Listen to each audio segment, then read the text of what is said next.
কমলপুৰত পুনৰ টিকট লাভ কৰি দিগন্ত কলিতাৰ প্ৰথম প্ৰতিক্ৰিয়া।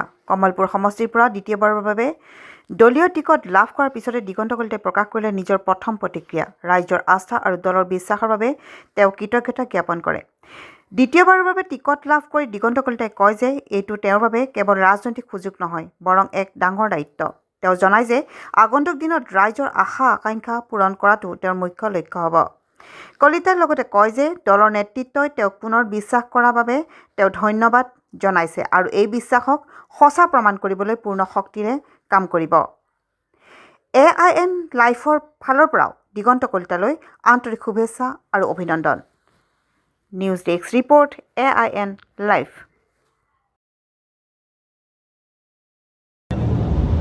নমস্কাৰ। আমাৰ কাৰণে আজি এটা গৌৰৱৰ দিন, এক ঐতিহাসিক দিন। বিশেষকৈ ভাৰতীয় জনতা পাৰ্টিৰ আজিৰ দিনটো পোনপ্ৰথমে প্ৰধানমন্ত্ৰী মোদী ডাঙৰীয়াক ধন্যবাদ জনাইছোঁ।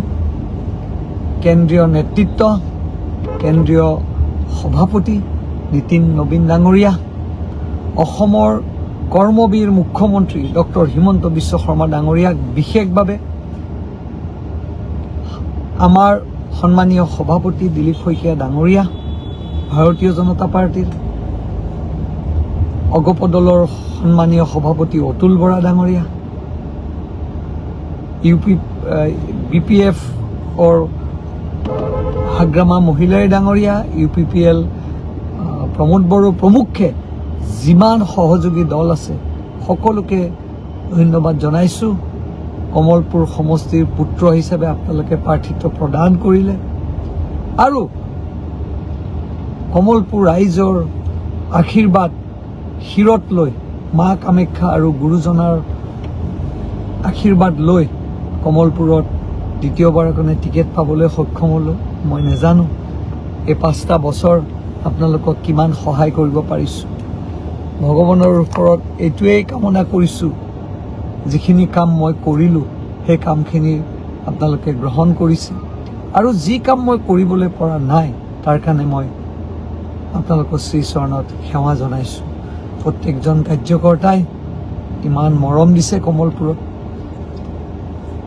কমলপুৰৰ ৰাইজে ইমান মৰম দিছে 5টা বছৰ। মা কামাখ্যা আৰু গুৰুজনাৰ ওচৰত আশীৰ্বাদ বিচাৰিছোঁ যাতে কমলপুৰত আকৌ বিধায়ক হৈ কমলপুৰ ৰাইজৰ সেৱা কৰিব পাৰোঁ। এই চেগতে আমাৰ চৰকাৰখন, বিশেষকৈ ডক্টৰ হিমন্ত বিশ্ব শৰ্মা ডাঙৰীয়া আৰু সহযোগী দল সকলোলৈকে মা কামাখ্যা আৰু গুৰুজনাৰ ওচৰত আশীৰ্বাদ বিচাৰিছোঁ যাতে আমি পুনৰবাৰ NDA আৰু BJP চৰকাৰ এখন অসমত সুন্দৰ আৰু সুস্থিৰভাৱে হয়। মই আশা কৰিছোঁ প্ৰত্যেকজন বিধায়কে যিসকলে টিকেট পালে বা যিসকলে টিকেট প্ৰত্যাশী তেখেতসকলকো মা কামাখ্যা আৰু গুৰুজনাই আশীৰ্বাদ দিয়ক আৰু আমি এখন নতুন অসম গঢ়াৰ সপোন ৰচিছোঁ, যাৰ নেতৃত্ব ডক্টৰ হিমন্ত বিশ্ব শৰ্মা ডাঙৰীয়াই দিছে। অকণমান আগতে প্ৰাৰ্থী ঘোষণা হৈছে, পোনপটীয়াকৈ সমষ্টিলৈ ৰাওনা হৈছোঁ। কমলপুৰৰ কাৰ্যকৰ্তাসকলে অতি আগ্ৰহেৰে অপেক্ষা কৰি আছে, বিশেষকৈ কমলপুৰ মণ্ডলৰ সভাপতি আৰু সহযোগীসকল, কাৰ্যকৰ্তাসকল, বিদিয়া মণ্ডলৰ সভাপতি আৰু কাৰ্যকৰ্তাসকল আৰু নতুনকৈ সংলিষ্ট হোৱা অসমৰ অন্যতম এটা সুন্দৰ সমষ্টি বেজেৰা মণ্ডলৰ সভাপতি আৰু কাৰ্যকৰ্তাসকলক ধন্যবাদ জনাইছোঁ। আমি এতিয়া প্ৰথমে গৈ চাংচাৰিৰ বেজেৰাৰ যি কাৰ্যালয় আছে নতুনকৈ নৱনিৰ্মাণ হোৱা, সেই কাৰ্যালয়ত আমি সেৱা ল'ম। তাৰপিছত গোপেশ্বৰ মন্দিৰত শ্ৰীচৰণত সেৱা ল'ম প্ৰভুৰ ওচৰত। তাৰপিছত বাইহাটা চাৰিআলিত এখন সভা আমি আয়োজন কৰিছোঁ ৰাইজৰ আশীৰ্বাদৰ অৰ্থে। সেইখনত আমি সম্বোধন কৰিম। তাৰপিছত মোৰ বাইহাটা চাৰিআলিৰ মোৰ নিজৰ বাইহাটা কাৰ্যালয় এই ইলেকশ্যনলৈকে তাতেই আমি থাকিম। আপোনালোকক সকলোৰে সহায় সহযোগ কামনা কৰিছোঁ আৰু যি সমস্যা আমি আপোনালোকক এইকেইটা দিনত সমাধান কৰিব পাৰোঁ চেষ্টা কৰিম। মই এটাই কৈছোঁ, আমি সমৰ্পিত এখন সুস্থিৰ চৰকাৰ, স্বাভিমানী চৰকাৰ, অসমীয়াৰ চৰকাৰ, যাৰ নেতৃত্ব ডক্টৰ হিমন্ত বিশ্ব শৰ্মা ডাঙৰীয়াই দিছে। এই চেগতে মোৰ পিতৃ আৰু মাতৃলৈকেও মই মাতৃৰ পৰা আশীৰ্বাদ বিচাৰিছোঁ।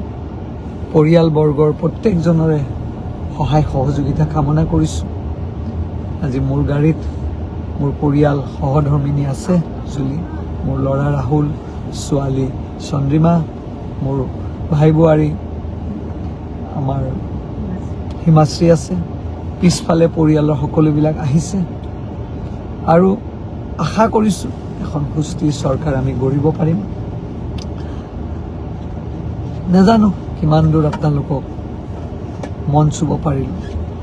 দুখীয়া মানুহক 5টা বছৰে সহায় কৰাৰ মানসিকতা আছিল। কিছু সমাধান কৰিব পাৰিলোঁ, কিছু নোৱাৰিলোঁ। আপোনালোকে শুনি ভাল পাব।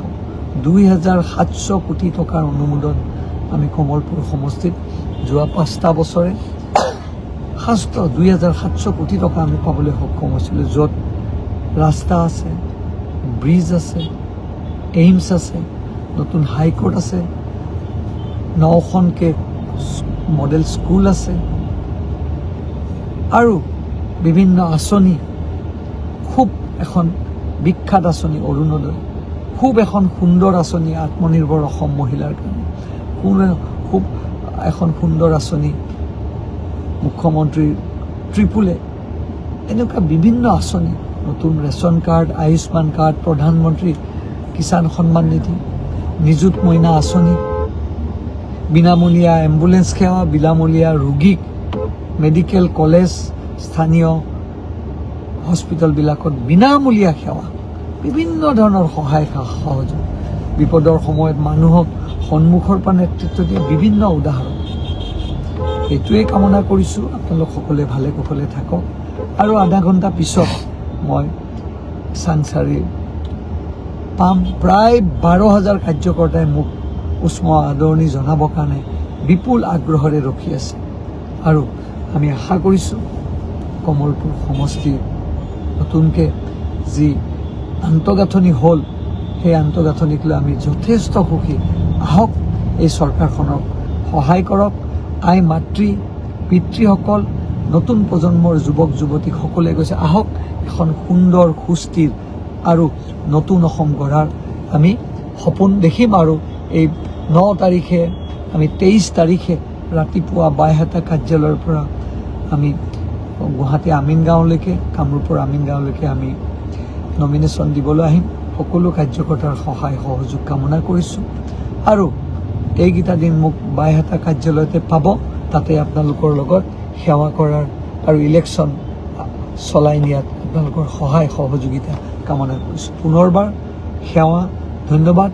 আৰু কেন্দ্ৰীয়, ৰাজ্যিক আৰু অসম চৰকাৰৰ মাননীয় মুখ্যমন্ত্ৰী ডক্টৰ হিমন্ত বিশ্ব শৰ্মা ডাঙৰীয়াক বিশেষভাৱে ধন্যবাদ জনাইছোঁ। প্ৰত্যেকজন কাৰ্যকৰ্তাক সেৱা জনাইছোঁ। আপোনালোক অবিহনে মোৰ এইখন কেতিয়াও মই সফল হ'ব নোৱাৰিলোঁ। সকলোকে পুনৰবাৰ সেৱা জনাই আই অসমীক, আই ভাৰতীক সেৱা কৰাৰ সংকল্প লৈছোঁ। জয় আই অসম, ভাৰত মাতা কি জয়, বন্দে মাতৰম। ধন্যবাদ।